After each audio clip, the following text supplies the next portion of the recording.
அரசியல் பிரபலங்களை அஞ்ச வைக்கும் தஞ்சை பெரிய கோவில் இந்த தேர்தல் சமயத்திலும் அந்த அச்சத்தை செவ்வனே கொடுத்துள்ளது.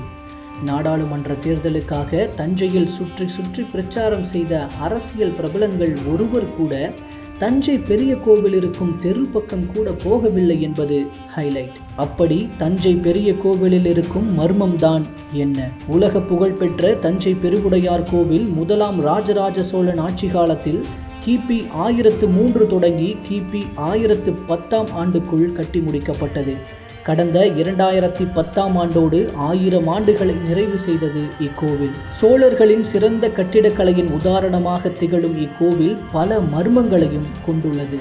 அந்த வகையில் நிலவும் ஒரு மர்மம் நிறைந்த நம்பிக்கைதான் தஞ்சை பெரிய கோவிலுக்கு அரசியல் பிரபலங்கள் சென்றால், குறிப்பாக அதன் பிரதான வாயில் வழியாக சென்று வந்தால் அவர்களின் உயிருக்கு ஆபத்து ஏற்படும், பதவிகள் போகும், தொடர் தோல்விகள் உண்டாகும், அவர்களுக்கு கெடுதல் நடக்கும் என்ற நம்பிக்கை. மன்னர் ராஜராஜ சோழனே பக்கவாட்டு வாயில் வழியாக தான் கோவிலை பார்க்க வருவார் என்ற தகவலும் சொல்லப்படுகிறது. இத்தகைய மர்மத்திற்கு சில உதாரணங்களும் உண்டு.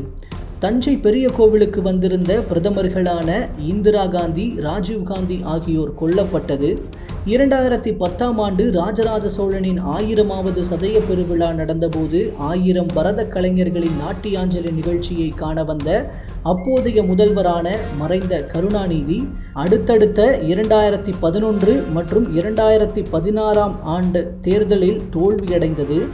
உடன் வந்திருந்த ராஜா 2G வழக்கில் சிறை சென்றது என தொடங்கி முன்னாள் முதல்வர் எம்ஜிஆர், முன்னாள் ஜனாதிபதி சங்கர் தயாள் சர்மா என பலரை உதாரணங்களாக இப்போது வரை சொல்லி வருகின்றனர்.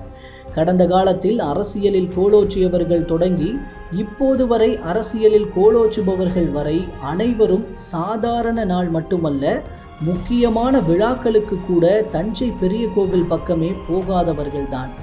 அதில் சீமான் மட்டும் விதிவிலக்காக இந்த கோவிலுக்கு சென்று வந்துள்ளார். அவருடைய அரசியல் பயணம் எப்படி இருக்கிறது என்பதை உங்கள் பார்வைக்கே விட்டுவிடுகிறேன்.